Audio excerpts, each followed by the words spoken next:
Hey, it's Scott from FamilyWheels.ca with another car review for your growing family, and this is the 2019 Hyundai Elantra GT N line. It's the most powerful Hyundai Elantra GT that you can get with the 201 horsepower, 1.6 liter turbocharged four-cylinder. Now, if you're familiar with Hyundai at all over the last couple of years, you know that they have been working on a very hot hatchback called the Veloster N. We're going to test drive that car in a couple of months, but in the meantime, we have this guy. Now, N cars are going to be Hyundai's performance division. Think of it like a BMW M, like M3 or M5. But then you know how Beamer also kind of have like M package cars? Think of that like this. This is not a Hyundai Elantra N, this is a GT N line, which means that it gets some of the performance upgrades, some of the good looks without going all the way and being just a performance car. Sounds like it's going to be a really great balance of performance and fun to drive, and then of course the things you need like a hatchback and 4 doors and all of that great stuff as well. So does it all add up to the right vehicle for you and your growing family? There's only one way to find out. Let's go check it out. It's the Hyundai Elantra GT N line this week on Family Wheels.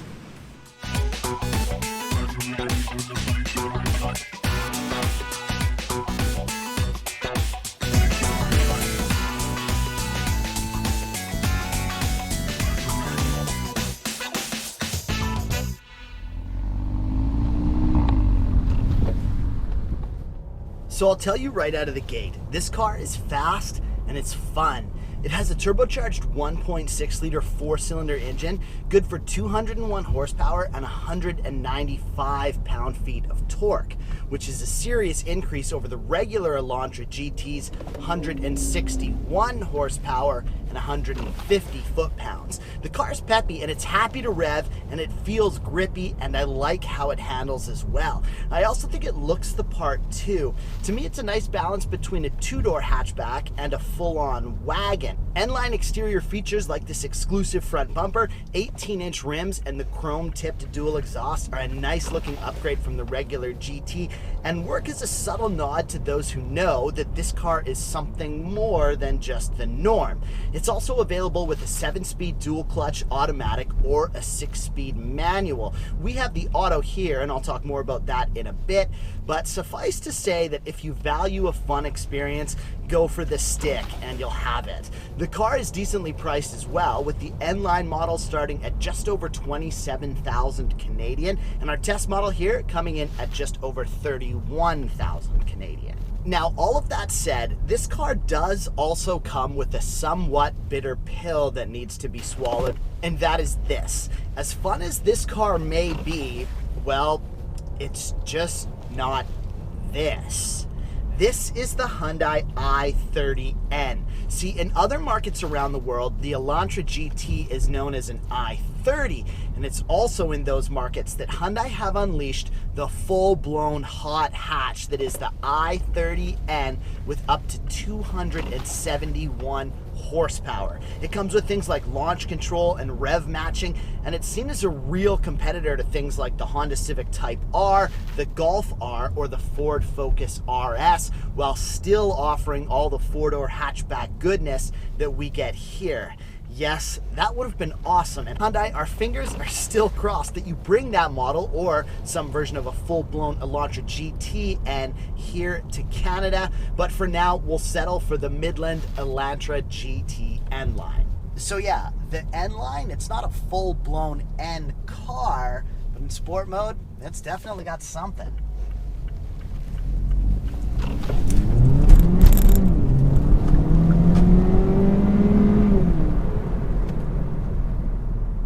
As mentioned, the car is still plenty fun to live with. It comes with selectable drive modes that can increase or decrease this factor, along with your fuel consumption, of course. And as I was mentioning, you can get it with a stick shift. Now, the last Hyundai I drove was a stick as well. It was the Veloster Turbo, which also had the 1.6 liter turbo motor, and yeah, it was a blast. Now, our test model here is that aforementioned 7-speed automatic, and while it still goes, it's just not the same for me. I actually found that while the power was there, I felt like I needed to persuade it out of the car a little more than I feel like I should have. Like when you step on it, the engine takes a second to respond, but once it comes, yeah, you're moving quick. The GTN line also comes with a multi-link independent rear suspension, not available on the standard GT, and I'll say that the car really can hold its own in the corners. Mileage-wise, Hyundai say to expect 8.6 liters for 100 kilometers combined city and highway, and we average just slightly above that at 9 liters for 100 kilometers combined, which works out to 26 US miles per gallon, which I'm quite happy with considering how much fun this thing is. Part of the driving experience here can also be attributed to the interior of the N-Line. The fit and finish in here are great. I mean, it's not over the top luxurious or anything, but it's all well done, you know, a few hard plastics and stuff, but in general, it's quite nice. Done a good job of making the inside feel like a real performance machine. We get these lovely red accents and red stitching throughout, as well as a few carefully placed N badges to let you know that you're part of the club. And I'll say that I actually love these red seat belts. Something about them just adds that extra pop for me. It's not over the top, but it's just a little bit of cool. Beyond that, the interior works well. It's not huge or crazy luxurious, but it has what you need, and it's all well enough laid out, and everything works as it should. The driver's seat is 8-way power adjustable with lumbar support. I found it somewhat stiff, though manageable. And in the center console, we have a nice, large, closable storage compartment up front, 2 well-placed cup holders, which can also be covered in the event that your kid spilled something in there and you just haven't gotten around to cleaning it up and can't bear to look at it anymore. And then not huge, but okay sized storage under the armrest. One thing that I will call out here is that we only get one USB port through all of this. It's in that front console. There are 12-volt outlets that you could plug car chargers or converters into, but why add that extra step? Especially when looking from a family perspective, just give us all USBs. Sadly, this continues in the back seat as well. No USB support here either, and that's not the only thing that's hard to live with back here. My thought is that anyone bigger than a child is gonna have a tough time here on anything longer than short jaunts. I'm 5'9", so it's not like I have the driver's seat slid all the way back either. I suppose this comes as such a disappointment for me because the car just appears bigger from the outside.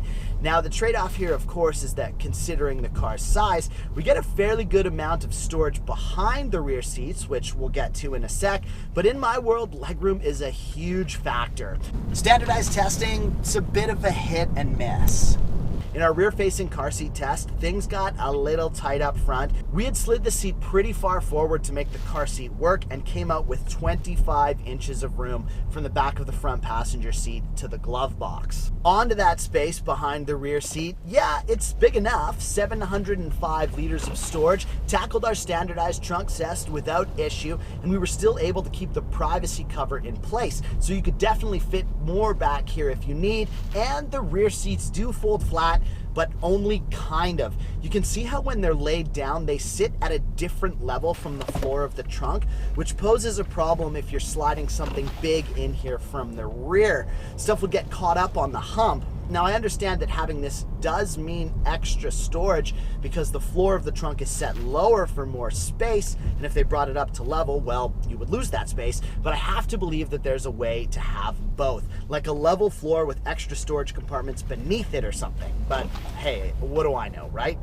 In our decibel test, the N-Line did find 63 decibels at 100 kilometers an hour on dry roads. Not amazing, but not bad at all. And this being the top-of-the-line Elantra GT available, you can get all the bells and whistles, and there are a few impressive extras like heated and vented seats, an infinity sound system, heated steering wheel, forward collision avoidance, lane departure warning with lane keeping assist, Blue Link connectivity, which lets you put an app on your phone to control some aspects of the car, car. I love this. It lets you start the car and set the temperature inside from wherever you are, as well as monitor things like service needs and even remind you where you parked. And seriously, look at the size of this sunroof. For a car of this size, I'm impressed with it. Really opens up the car and is super fun on a sunny day. Another thing that I really like about the N-Line and most Hyundais in general of late is the infotainment system. It's not really fancy or anything, but just in the way that it works and its navigation, I really like it. It's just so easy to use and does exactly what I want it to. I'm a tech guy and I love that all sorts of wonderful features are being incorporated into our cars, but oftentimes I end up feeling like some of it's just a bit much. It takes time to learn and it can be confusing and detract from the overall experience in a car, not to mention that it often works in the opposite way it's intended and ends up being a distraction while driving. Not so with Hyundai though. They use a very straightforward system that's just easy to use. The screen is nice to see and get around. We get real buttons for the things we need and navigating everything just makes sense. Buttons for what you want exactly where you'd expect them on the screen. The climate controls are good too, straightforward and easy to use with tactile buttons, and the dash is clean and simple with just all the info you need and nothing you don't. Apple CarPlay and Android Auto are standard, and that Infinity sound system I was mentioning before, yeah, it sounds great. Steering wheel controls, they work great too, same as in the dash, nice and easy to use and easy to follow. Finally, let's talk look back test here. I'll say that I'm a fan of the N-Line and it's certainly the best looking of the Elantra line. It's not wild and over the top with a crazy spoiler or wing, but it does have a few nice cues that make it stand out just the right amount. It also strikes a nice balance between a smaller hatchback and, like I was saying before, a full-on wagon. To me, it's sized really well and it has a nice stance to it with these 18-inch rims that set it off nicely. I think I'd find myself looking back at it pretty often, if not all the time. Nicely done here, Hyundai. So all in all, I really like the Elantra GT N-Line, but even more than that, I like the direction that Hyundai are going with their N cars and of course these N-Line versions of cars. I actually think that if they had gone a little bit further and given this thing an extra 25, 30-ish horsepower, I might call it a true competitor to the Volkswagen GTI, which is high praise. That's saying a lot. I love that you can get it with a manual transmission. I love the way that it looks. I love how affordable it is. It's not expensive to run, but would it work as a family car? That's the part where I start to actually get a bit hung up. Again, I'm only 5'9", and that back seat, it's pretty cramped. If your kids were older, maybe teenagers, or you wanted to take other adults back there, I'm just not sure that you could make it work for a very long trip. Tons of space in the boot, but I just wish that there was a way to actually decrease that space and just get a little bit more leg room. That said though, if it did have that extra 25, 30 horsepower, I might be able to look past that. Or you know what, Hyundai, you could just go all the way and give us that i30N here in Canada. That would seal the deal for me. Hey, if you liked the video, give us a subscribe or just click like or leave a comment. Would love to hear from you, and join us next week here on Family Wheels.